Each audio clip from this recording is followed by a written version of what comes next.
नमस्कार, एक बार फिर से मैं आप सभी के सामने उपस्थित हूँ। संस्कृति पीसेस के इस यूट्यूब प्लेटफॉर्म पर आप सभी का स्वागत है। मेरा नाम है प्राची मिश्रा। जैसे कि आप सभी जानते हैं, हम यूपी स्पेशल से संबंधित जो महत्वपूर्ण पॉइंट्स हैं उनको डिस्कस करते हैं, महत्वपूर्ण जो मुद्दे हैं उन पर बात करते हैं। तो आज हम बात करने वाले हैं उत्तर प्रदेश के प्रमुख मेले जो आयोजित किए जाते हैं, कहाँ पर किए जाते हैं और कौन कौन से प्रमुख मेले हैं। इन सारी चीज़ों के बारे में आज हम डिटेल से जानेंगे। तो चलिए क्लास को शुरू कर लेते हैं बिना किसी देरी के। देखिए, सबसे पहला जो मेला हो जाता है और बहुत ही ज़्यादा, देखिए आपका ये जो कुंभ का आयोजन है ये किया जाता है। प्रयागराज में भी आपका कुंभ आयोजित होता है, हरिद्वार में भी आपका कुंभ आयोजित किया जाता है, लेकिन जो मेन महत्व की यदि बात की जाए तो प्रयागराज का जो कुंभ है उसकी होती है। ठीक, तो इस टाइम आप देखोगे उत्तर प्रदेश की सुरक्षा एवं प्रयागराज की सुरक्षा है वो बहुत ज़्यादा कड़ी हो जाती है। ठीक, और कुंभ मेला आपकी इस लिस्ट में सबसे पहले आ जाता है प्रमुख मेले के आयोजन में।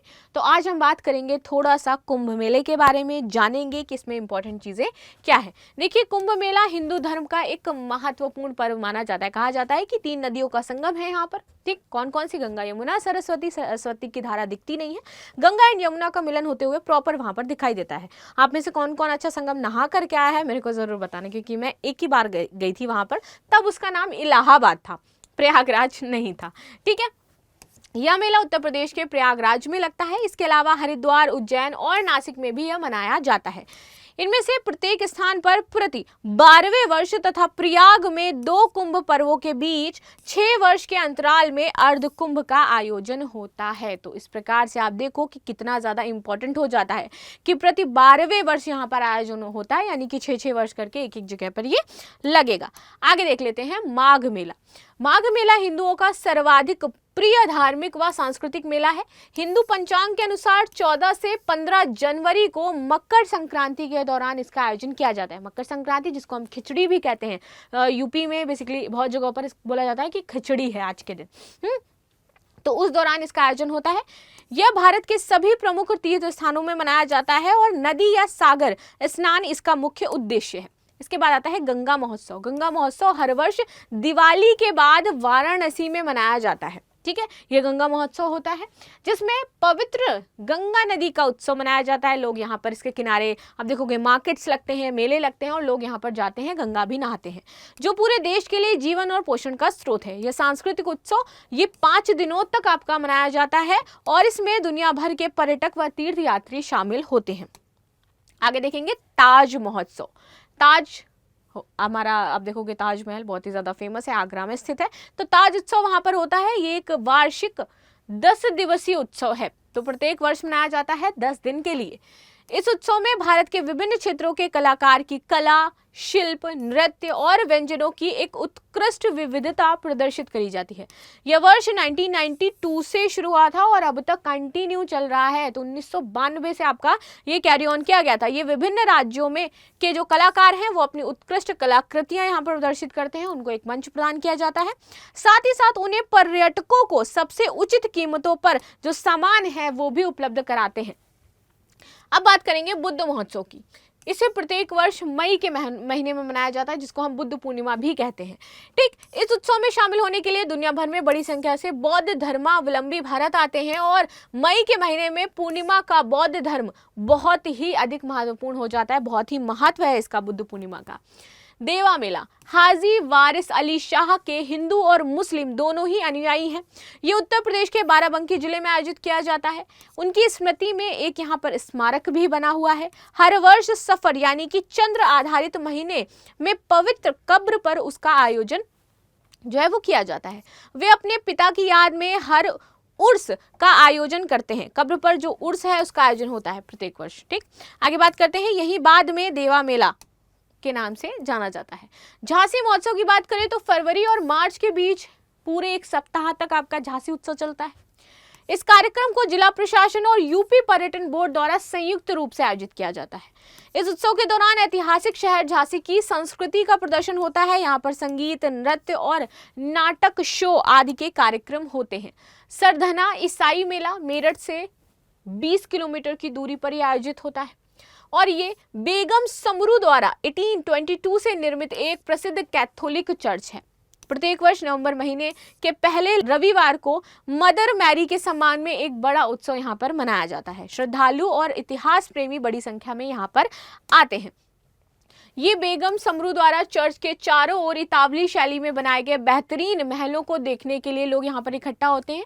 इस त्योहार की खासियत भारतीय शैली का कार्निवल है, ठीक है, जो हाल के वर्षों में बहुत लोकप्रिय हो गया है। इस दौरान यहाँ कई पारंपरिक प्रदर्शन भी होते हैं। कंपिल मेला की बात करें तो ये एक जैन मेला है आपका, जैसे कि बुद्ध पूर्णिमा बौद्ध मेला, ठीक है, पूर्णिमा आयोजित होती है, वैसे ही आपका एक जैन मेला है। ये प्रत्येक वर्ष फर्रुखाबाद जिले में आयोजित किया जाता है और कंपिल नामक स्थान पर आयोजित होता है। कंपिल एक प्राचीन ऐतिहासिक शहर है। इसका उल्लेख महाकाव्यों में आपको देखने को मिल जाएगा। आगे बात करते हैं बटेश्वर मेला। ये बटेश्वर यमुना नदी के तट पर आगरा से 70 किलोमीटर की दूरी पर स्थित है। प्रत्येक वर्ष बटेश्वर में एक बड़ा पशु मेला यहाँ पर लगता है।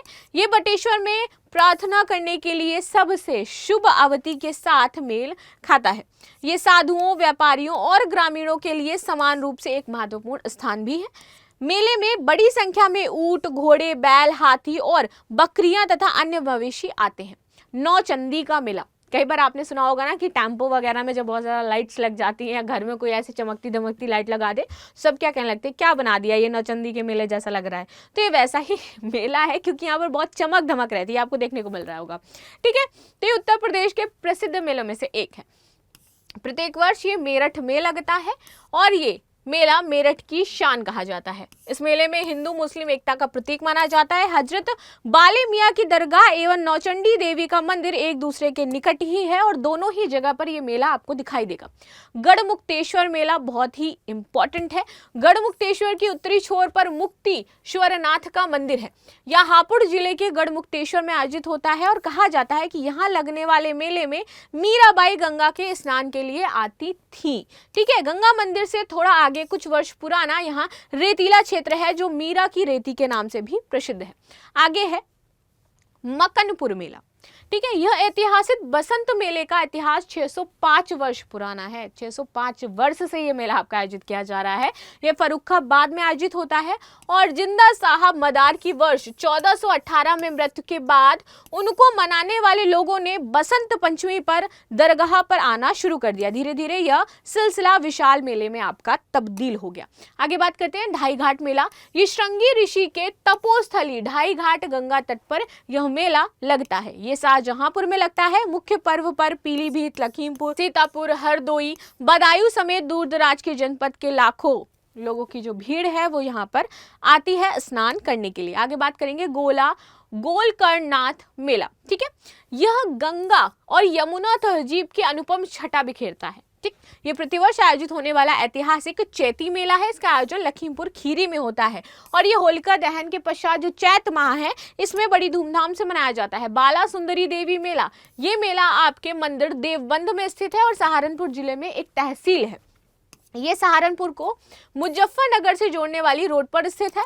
प्रतिवर्ष यहाँ चैत्र मास की चतुर्दशी पर एक भव्य मेला लगता है और मेले में भक्त मां के दर्शन हेतु आते हैं। ये मेला 15 दिनों तक आपका चलता है। कालिंचर मेला की बात करें तो एक वार्षिक उत्सव है और प्रत्येक वर्ष जनवरी के महीने में बांदा में लगता है, ठीक है। विभिन्न प्रकार की सांस्कृतिक गतिविधियों पर प्रकाश डालता है। ये 5 दिवसीय कतकी मेला का, कतकी का मेला लगता है, ये वही है। इसे कतकी मेला भी कहा जाता है। लखनऊ महोत्सव एक भारतीय कला और संस्कृति कार्यक्रम यहाँ पर विशेष रूप से आयोजित किए जाते हैं। यहाँ पर बड़े जो कथक शैली है, संगीत की शैली है, ये सारी चीज़ें परफॉर्म होती हैं। बहुत सारे लोग जो व्यंजन बनाते हैं, कहीं दूर दूर जो स्टेट्स के आते हैं वहाँ पर फूड भी लगाते हैं अपना, तो इस तरीके से ये पूरा चलता है। इसमें सितार वादक, गजल, कव्वाली, ठुमरी एक मुख्य आकर्षण होता है और ये 10 दिनों तक चलता है आपका लखनऊ उत्सव। वाराणसी पर्यटन उत्सव की बात करें तो गंगा नदी के किनारे पारंपरिक दीपावली में 15 दिनों तक लगाया जाता है। यह देव दीपावली त्योहार भी कहा जाता है। त्योहार की भव्यता व लोगों की भावनाएं व समस्त जनमानस में उल्लास का अनुभव इस त्योहार के दृश्य को अनूठा बना देता है। कबीर मेला, ये एक सांस्कृतिक उत्सव है और प्रसिद्ध संत कबीर की याद में उत्तर प्रदेश के मगहर में इसको आयोजित करते हैं और ये हर वर्ष जनवरी में आयोजित किया जाता है। मगहर में हर वर्ष 3 बड़े कार्यक्रमों का आयोजन किया जाता है इनको लेकर के। रामायण मेला, ये उत्तर प्रदेश के चित्रकूट और अयोध्या में लगता है। इस मेले में अनेक धर्माचार्य, संत महात्मा, देश विदेश, राम कथा मर्मज्ञ व विज्ञान भाग लेते हैं। इसमें प्रवचन होते हैं, आप जानते हैं ना, रामलीला के नाम से उसी की बात कर रहे हैं। ठीक है, रामायण मेले के आयोजन परिकल्पना डॉक्टर राम मनोहर लोहिया ने 1961 में की थी। तो इस तरीके से है। सोरो मेला की बात करें तो तीर्थ नगरी सोरो के इस मेले में अमृत कुंभ भी माना जाता है। ठीक है, यह कासगंज जिले में आयोजित होता है और भगवान वाराह के सूकर क्षेत्र की धरा पर अवतरित होने वाले दिन यह मेला शुरू होता है। प्राचीन समय में यह मेला आयोजित होता था। बिठूर गंगा मेला, बिठूर भारत के उत्तर प्रदेश राज्य के कानपुर नगर जिले में स्थित है। कौन यहाँ से मुझे बताएं, क्योंकि मैं कानपुर से ही हूँ।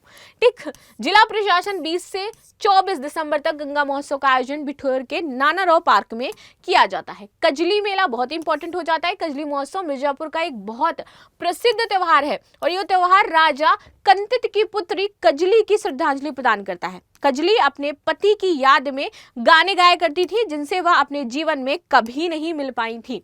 तो ये थे इंपॉर्टेंट मेले जिन पर हमने डिस्कशन किया। मिलते हैं नेक्स्ट क्लास में कुछ अन्य इंपॉर्टेंट महत्वपूर्ण मुद्दों के साथ। आप सभी जरूर बताएं कमेंट में कि क्लास कैसी लगी। Thank you so much. Like and subscribe करना बिल्कुल भी ना भूलें।